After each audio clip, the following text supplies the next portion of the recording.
Dreya, I want to, first of all, thank you for taking time to celebrate Desperado's 15th anniversary with us. We were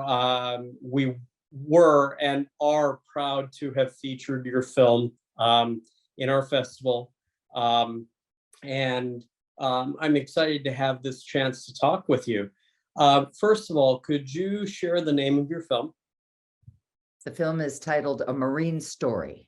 Okay. What served as the inspiration to tell this story?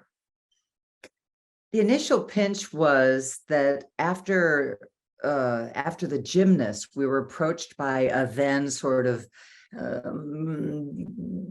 cable channel. I don't know if you remember, it was called Here, like your exclamation point. Yes. So they had a plan to produce 10 films, kind of small budget, with positive role models as the leads, LGBTQ themes. And they approached me and they were like, well, me and the director of the film, Ned Farr, and they were like, what would you do? You know, it was small budget, kind of considered micro budget for sure now. Sure. But my gosh, if you're a filmmaker and somebody says, hey, we're going to give you a couple dollars, you know, it's wow. So I really, after playing the character from the gymnast, who was very passive in the early part of the film until she kind of took her a while to have a voice, I wanted to do something different. And I wanted to do an action film. That's awesome. So we were like, okay, what could you do in a character-based film that didn't rely on a lot of money? And then we were like, and it was just, man, it was maybe like 2 years before Don't Ask, Don't Tell got overturned.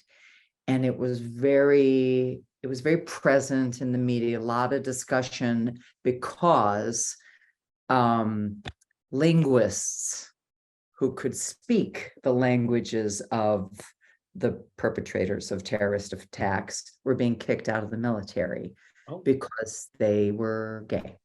Wow. Or, you know, whatever variation. Yeah. And we're like, wow, isn't that fascinating that our country would rather have terrorist acts, theoretically, than keep the people who have dedicated their lives to this idea of service, protect the country, protect and preserve. We'd rather not have you terribly skilled person who happens to have a private life we disagree with. So that was so in the media. We were like, oh, okay, well, what if we make a story about a woman who comes from a military family? She's closeted because at this moment in time, she can't choose. Like, she wants to be the thing, like, I want to serve. But then then the story of the movie, where it's kind of used as a cudgel against her, and she's sort of forced to step out. I'd imagine that was a difficult story, but a liberating experience for the time in which the film was released, yes? Yes, very. We put a newspaper headline in the film that says DADT overturned, or Obama overturns. And it was 1.5 years before it happened. And we were like, well, wow, what if this doesn't happen? And then we decided producerially to be like, let's say the world is the world we hope it will be. It was, boy, people, you know, it's really tricky. You know, you approach representing the military and people don't like it.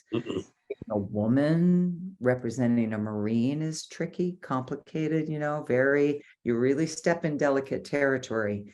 And, you know, I'm a pacifist. I don't believe I'm really not a war type supporter. And I even have personal questions about serving. Well, it got worse once we had Donald Trump as president. You know, it's like, really, you're going to, and he's your commander in chief, you're going to trust that man?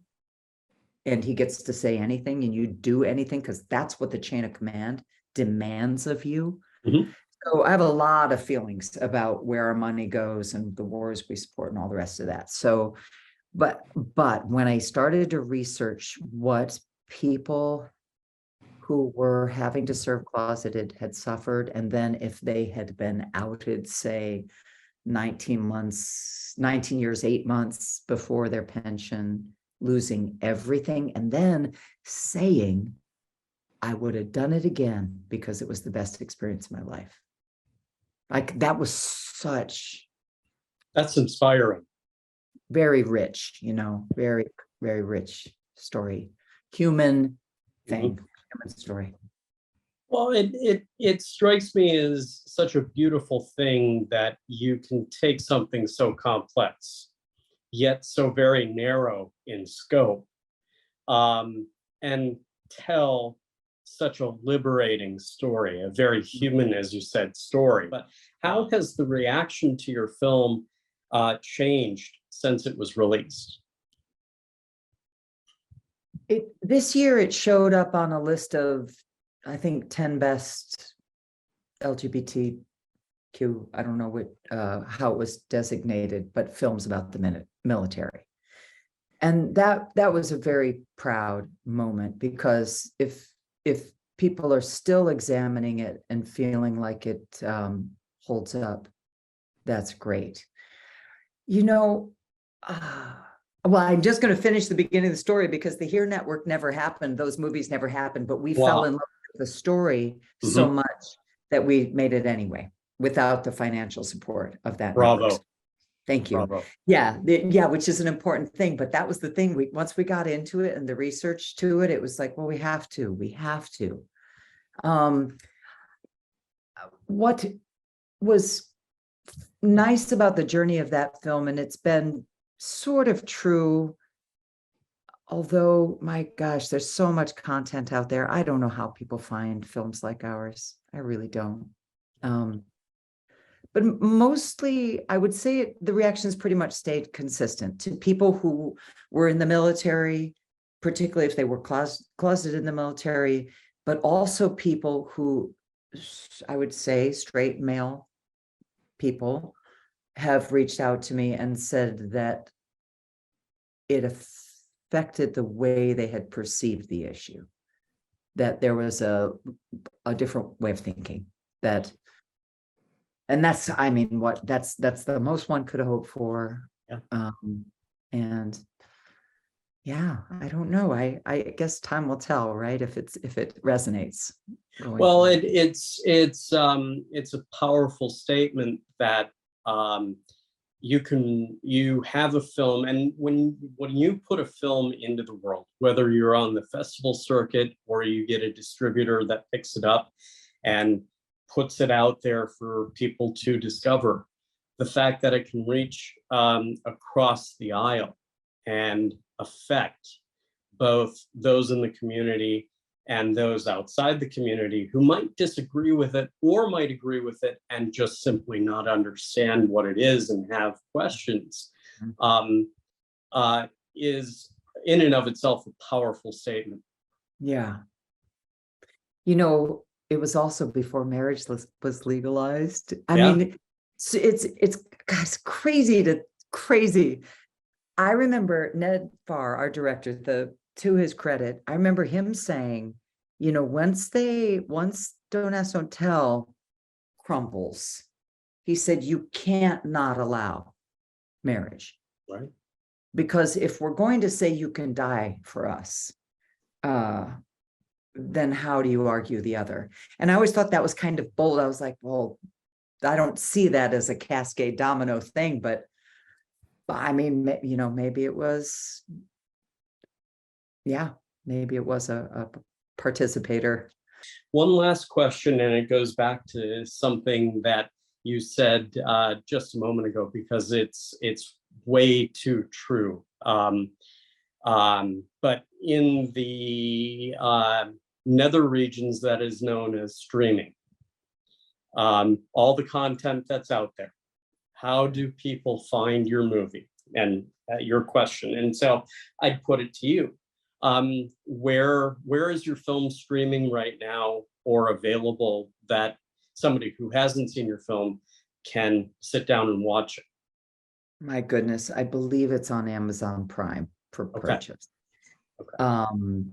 you know, small, it's small rental. They cascade those things. I Yeah. believe it was on Netflix for a while, and then Netflix had been doing that kind of cleansing of house. My goodness. But it's a Marine story. It's so, you know, it's not to be maudlin, but a bad situation for independent, truly independent films Yeah. has gotten only devastatingly worse. Yes. And I don't know that there will be it's really hard to see where the outcome is. I kind of feel like I should search and look. This opportunity, people go to Amazon, they're like, it's not on there. Marine story. Oh, this is like a Marine story movie. Yes, there it is. Amazon Prime Video. Awesome. Yes. Thank you, No, Ben. as much of a challenge as it is to not only get a micro budgeted film made, but to get it out into the world for people to experience is, I would think, a true honor and a blessing. What's next for you? I just finished. Have been blessed with a long freaking relationship with Pink, with Alicia Moore, and I just contributed some new choreography for her current stadium tour. Awesome. Crazy great. I mean, when I started working with her in, well, 20 years ago, you know, it was 3,000 capacity venues in Europe, and the US wouldn't touch her. There was no for you know, supporting. So this journey has been pretty remarkable. Let's see, what else is up for me? I've been working on a solo show that's about witch, sort of, it's ancestral and it's witch heritage, but it's also how witch is used as this sort of strange cudgel, and a lot of historical elements. Let 3 different characters tell it. So that's an incredibly fun. I'm finding places, theaters to do bits and pieces of it. What else? I'm doing a play in Philadelphia. Gosh, I don't know. You know, there's I'm directing an opera in Holland. Wow. In 2025. Something that I never thought might come my way, but I've been doing a fair amount of directing, and I of course have this circus part of my life, this aerialist thread, so I've been directing some circus kind of cabaret things, and I was in an opera where I played Puck in Midsummer Night's Dream, and while I was doing that, coming up with material for it, thought that it'd be a good idea to give me an opera to direct. So, you know, Ben, life is just, it's this strange, windy thing. I mean, trust me, if filmmaking wasn't so expensive, and I've never believed in not paying people, even though it's not a lot of money, or feeding people, or I don't want to make movies like that. It's so brutal trying to raise the money. And that's just the truth. I'm not whining. No. So I've learned to, you know, try to tend to my spirit and heart and storyteller by being very inventive about finding opportunity. I've been blessed to have the opportunity to speak with you today, Dreya. Oh, Ben, thank you. Really, it's just, I can't tell you how much it means, you know, really. Thank you. Good luck on all of your projects. Continue to have the bright aura and positive attitude about the world in front of you. And thank you for blessing the world with your film and with the talents that you offer into the world. You know, I can only see great things from this point forward, and I thank you, Dreya. Oh, thank you. Thank you, really. Absolutely.